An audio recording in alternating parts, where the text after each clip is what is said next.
ಮಾಡ್ಬೇಕಾಗಿರೋದು prosecution ಅವರು court certified ಮಾಡಿದ್ಮೇಲೆ ಕೂಡ ಅವ್ರನ್ನ ಏನ್ ವಿಟ್ನೆಸ್ ಇಲ್ಲ ಅಕ್ಯೂಸ್ ಕನ್ಸಿಡರ್ ಕಂಟಿನ್ಯೂ ಮಾಡ್ಬೇಕಾ ಅನ್ನೋದು ಕೋರ್ಟ್ ಅವತ್ತಿನ ಕಾಲಕ್ಕೆ ಡಿಸೈಡ್ ಮಾಡುತ್ತೆ. ಸೊ ಇದು ಪ್ರಾಸಿಕ್ಯೂಷನ್ ಹೇಳಿ ಏನೋ ಮುಂದುವರಿಸ್ತಿದ್ರೆ ಹೇಳಿ. ಹೌದು, ಇನ್ನೂ ನಮ್ಮ ಅಪ್ಲಿಕೇಶನ್ ಸೊಲೋ ಆಗಿದೆ. ಇನ್ನು ನಾನು ಎಕ್ಸಾಮಿನೇಷನ್ಸ್ ಆಗ್ಬೇಕು. ಎಕ್ಸಾಮಿನೇಷನ್ಸ್ ಆದ್ಮೇಲೆ ಸೆಕ್ಷನ್ 308 ಕೆಳಗಡೆ ನಾನು ಸರ್ಟಿಫೈಡ್ ಕೊಡಬೇಕು. ಅದು ಪ್ರಾಸಿಕ್ಯೂಷನ್ ಅವ್ರು ಕೊಡ್ಬೇಕಾಗತ್ತೆ. ಪ್ರಾಸಿಕ್ಯೂಷನ್ ಅವ್ರು ಕೊಟ್ಟ ನಂತರ ಕೋರ್ಟ್ ಮತ್ತೆ ಆರ್ಡರ್ ಪಾಸ್ ಮಾಡ್ಬೇಕಾಗತ್ತೆ. ಆ ನಂತರನೇ ನಾನು ವಿಟ್ನೆಸ್ ಇಲ್ಲ ಅಕ್ಯೂಸ್ ಕಂಟಿನ್ಯೂ ಆಗ್ಬೇಕಾ ಅನ್ನೋದು ಕಂಡೀಷನ್ ನಂಬರ್ 3. ಅಲ್ಲಿಗೆ ಆಸ್ ಪ್ರದೋಷಸ್ ಲಾಯರ್ ನಿಮಗ್ ನಾವು ಕೇಳೋದು, ಮೊದಲನೇದಾಗಿ ನೀವು ನಿಮ್ಮ ಒಂದು ಹೇಳಿಕೆಯ ಮಾನ್ಯತೆನ ಹೆಚ್ಚಿಸ್ಬೇಕು ಅನ್ನೋದಾದ್ರೆ ಪ್ರದೋಷ್ ಅವರ ಪಾತ್ರವನ್ನೇ ನೀವು ಸಾಬೀತುಪಡಿಸ್ಬೇಕು. Is that right? ಹೌದು. At the end of the day ಅವ್ರ ನಾಲೆಡ್ಜ್ ಅಲ್ಲಿ ಏನ್ ಸ್ಟೇಟ್ಮೆಂಟ್ ಇದೆಯೋ ಅದನ್ನ ಹೇಳಲೇಬೇಕಾಗತ್ತೆ ಕೋರ್ಟ್ ಮುಂದೆ. ಈಗ ಸತ್ಯ ಘಟನೆಯಲ್ಲಿ ಏನ್ ನಡೆದಿದೆ ಸ್ವಲ್ಪ ವ್ಯತ್ಯಾಸ ಆಯ್ತು. ನಾನ್ ಕೇಳಿದ್ರಲ್ಲಿ ನೀವು ಹೇಳಿದ್ರಲ್ಲಿ ನಾನ್ ಕೇಳಿದೆ ಪ್ರದೋಷ್ ಅವರ ಪಾತ್ರವನ್ನ ನೀವು ಸಾಬೀತುಪಡಿಸ್ಬೇಕು. ಅವ್ರ ನಾಲೆಡ್ಜ್ ಅಲ್ಲಿ ಏನಿದೆ ಹೇಳೋದಲ್ಲ, ಅವರಲ್ಲಿ ಇದ್ರು ಅಂತ ತೋರ್ಸೋದಕ್ಕೆ ನೀವು ಸಾಬೀತುಪಡಿಸ್ಬೇಕಾಗಿರೋದು ಅವ್ರು ಏನ್ ಪಾತ್ರ ನಿಭಾಯಿಸಿದ್ರು ಅಂತ. ಯಾಕಂದ್ರೆ ಚಾರ್ಜ್ ಶೀಟ್ ನಲ್ಲಿ ಇದೆಯಲ್ಲ ಒಂದಷ್ಟು ಮಾಹಿತಿ. ಪ್ಲೀಸ್. ಹೌದು 100% ಹೌದು. ಒಪ್ಪೆ ಮಾಡ್ಬೇಕಾಗ್ತದೆ. ಈಗ ನನ್ನ ವಿಚಾರಣೆಯಲ್ಲಿ ಇನ್ಕ್ಲೂಡಿಂಗ್ ನನ್ನ ಪಾತ್ರನು ಕೂಡ ನಾ ಎಕ್ಸ್ಪ್ಲೇನ್ ಮಾಡ್ಬೇಕಾಗತ್ತೆ. ಯಾರ್ಯಾರ ಪಾತ್ರ ಏನೇನ್ ಮಾಡಿದ್ದಾರೆ, ನನ್ನ ಪಾತ್ರ ಏನು, ಪ್ರತಿಯೊಂದು ಕೂಡ ಆ ಸ್ಟೇಟ್ಮೆಂಟ್ ಅಲ್ಲಿ ಬರುತ್ತೆ. ಬರೀ ಬೇರೆಯವ್ರ ಮೇಲೆ ಮಾತ್ರ ಹೇಳೋದಲ್ಲ, ನನ್ನ ಪಾತ್ರನು ಕೂಡ ಅಲ್ಲಿ ಬರುತ್ತೆ. ಈಗ ಆಲ್ರೆಡಿ ಆ ಚಾರ್ಜ್ ಶೀಟ್ ಅಲ್ಲಿ ಇದೆ. ಬಟ್ ಫರ್ದರ್ ಅವ್ರ ಸ್ಟೇಟ್ಮೆಂಟ್ ಹಾಕ್ಬೇಕಾದ್ರೆ ಏನ್ ಹೇಳ್ತಾರೆ ಅನ್ನೋದು ಅವತ್ತಿನ ಕಾಲಕ್ಕೆ ಗೊತ್ತಾಗುತ್ತೆ. ಇದು ಮಾಫಿ ಸಾಕ್ಷಿ ಅನ್ನೋದು ಮೊದಲೇ ಒಂದು ಸ್ವಚ್ಛ ಹೇಳಿಕೆ ಎಂದು ಪೊಲೀಸರು ಬರೀತಾರೆ. ಅದರಲ್ಲಿ ಎಲ್ಲರ ಮೇಲೆ ನಾನು ಹಿಂಗೆ ಹೋದೆ ಅದೆಲ್ಲ ಒಂದು ಸ್ಟೋರಿ ಬರೆದಿರ್ತಾರೆ.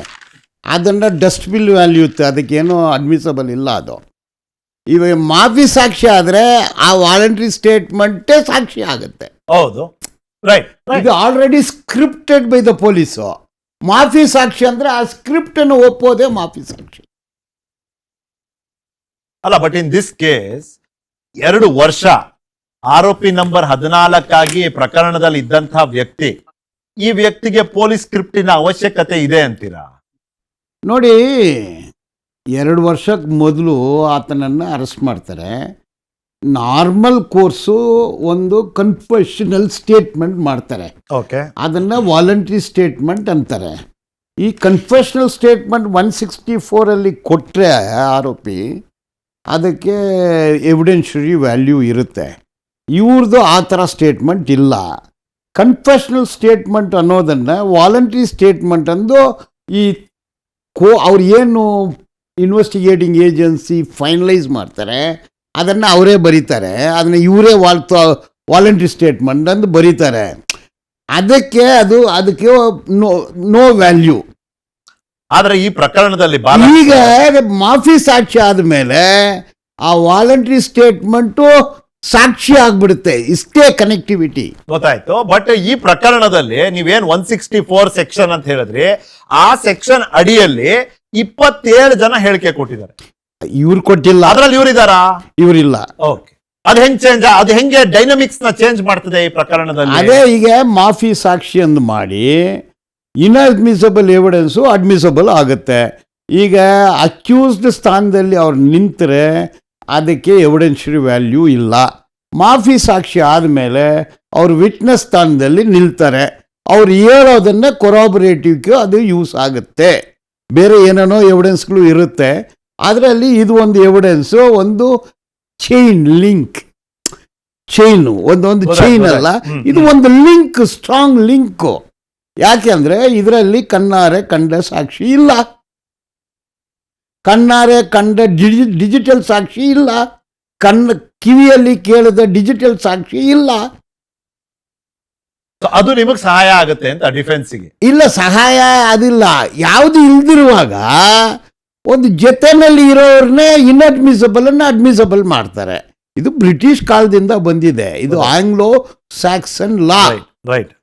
ಅದು ಇದರಲ್ಲಿ ಏನು ಮಾಡ್ತಾ ಇದ್ದಾರೆ, ಯಾವುದೂ ಸಾಕ್ಷಿಗಳಿಲ್ಲ, ಅದರಲ್ಲೇ ಒಬ್ಬ ಮನುಷ್ಯನ ಫಿಕ್ಸ್ ಮಾಡ್ತಾರೆ.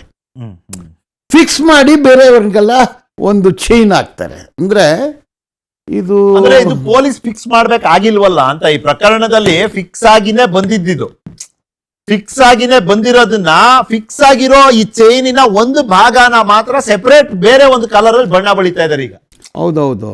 That's all, isn't it? But Connectivity ಅವಶ್ಯಕತೆ ಇಲ್ಲ, ಕನೆಕ್ಟೆಡ್. ತನಿಖೆಯಲ್ಲಿ ಒಂದು ಚೈನು ಕನೆಕ್ಟ್ ಆಗೋದಿಲ್ಲ, ಲೂಸ್ ಕನೆಕ್ಷನ್. ನನ್ನ ಪ್ರಕಾರ ನಾನು ಪೂರ್ತಿ ಓದಿದ್ದೀನಿ, ಪೂರ್ತಿ ಕೇಸ್ ಗೊತ್ತು, ಡಿಫೆನ್ಸು ನನಗೆ ಗೊತ್ತು. ಚೈನು ಭಾರಿ ಲೂಸ್ ಇದೆ, ಇದು ಒಂದು ಚೈನ್ ಹಾಕಿ ಅದನ್ನ ಟೈಟ್ ಮಾಡ್ತಾ ಇದ್ದಾರೆ, ಟೈಟ್ ಮಾಡ್ತಾರೆ. ಎಫೆಕ್ಟಿವ್ ಕ್ರಾಸ್ ಎಕ್ಸಾಮಿನೇಷನ್ ಮಾಡಿದ್ರೆ ಟೈಟ್ ಆಗಿ ಇತ್ತು ಅಂದ್ರೆ ಟೈಟ್ ಆಗಿರೋಕ್ ಸಾಧ್ಯನೇ ಇಲ್ಲ. ನಿಜಾನೇ, ಸುಳ್ಳೇ. ಅಲ್ಲ, ನೀವು ಡಿಫೆನ್ಸ್ ಲಾಯರ್ ಆಗಿ ಹೇಳಿ, ಆದ್ರೆ ಡಿಫೆನ್ಸ್ ಲಾಯರ್ ಅಲ್ಲ, ದಟ್ ಈಸ್ ದಿ ತಾಕತ್ತು, ಕ್ರಾಸ್ ಎಕ್ಸಾಮಿನೇಷನ್ ಎಬಿಲಿಟಿ. ಆಯ್ತು. ಈಗ ಸಂತೋಷ್ ಅವರು ಕೇಳೋದು, ಸಂತೋಷ್ ಅವರೇ, ಈಗ ಒಂದು ಈ ಚಾಲೆಂಜ್ ಆಗೋದ್ರೆ, whatever the outcome of this case in the trial court, ಇದು ಚಾಲೆಂಜ್ ಆದಾಗ ಮಾಫಿ ಸಾಕ್ಷಿಯ ಪಾತ್ರ ಮುಂದಿನ ದಿನಗಳಲ್ಲಿ ಏನಾಗುತ್ತೆ? ಒಂದ್ಸತಿ ಹೇಳಿದ್ಮೇಲೆ ಮುಗಿತಾ ಅದು ಅಂತ. ಹೌದೌದು, ಅವ್ರ ಸ್ಟೇಟ್ಮೆಂಟ್ ನಾಳೆ ದಿವಸ ಜಡ್ಜ್ಮೆಂಟ್ ಆಗ್ಲಿ, ಅಕ್ವಿಟಲ್ ಆಗ್ಲಿ, ಇವ್ನ ಮತ್ತೆ ಅಕ್ಯೂಸ್ ಆಗ್ಲಿ ಕನ್ಸಿಡರ್ ಮಾಡಕ್ ಬರೋದಿಲ್ಲ. ಅಲ್ಲಿಗೆ ಅವ್ರ ಸ್ಟೇಟ್, ಯಾಕಂದ್ರೆ ಒಂದ್ಸರಿ ಇವ್ರ ಎಕ್ಸಾಮಿನೇಷನ್, ಕ್ರಾಸ್ ಎಕ್ಸಾಮಿನೇಷನ್ ಆದ್ಮೇಲೆ ಇವ್ರ ಪಾತ್ರ ಅಲ್ಲಿಗೆ ಎಂಡ್ ಆಗುತ್ತೆ. ನಾಳೆ ದಿವಸ ಅಕ್ವಿಟಲ್ ಆದ್ಮೇಲೆ, ಯಾಕಂದ್ರೆ ಕನ್ವಿಕ್ಷನ್ ಆಗ್ಲಿ ಅಕ್ವಿಟಲ್ ಆಗ್ಲಿ ಇವ್ರೊಬ್ಬರು ಸ್ಟೇಟ್ಮೆಂಟ್ ಮೇಲೆ ಆಗೋದಿಲ್ಲ. ಬೇರೆ ಅಷ್ಟು ಜನ ಏನ್ ವಿಟ್ನೆಸ್ಗಳು, ಬೇರೆ ಸ್ಟೇಟ್ಮೆಂಟ್ಗಳು, ಎವಿಡೆನ್ಸ್ಗಳು ಇದೆಯಲ್ಲ, ಅದಷ್ಟು ಪರಿಗಣಿಸಿ ಕೋರ್ಟ್, ನ್ಯಾಯಾಲಯ ಮುಂದಿನ ದಿನಗಳಲ್ಲಿ ಅದನ್ನ ಆರ್ಡರ್ ಪಾಸ್ ಮಾಡುತ್ತೆ. ಆಯ್ತು.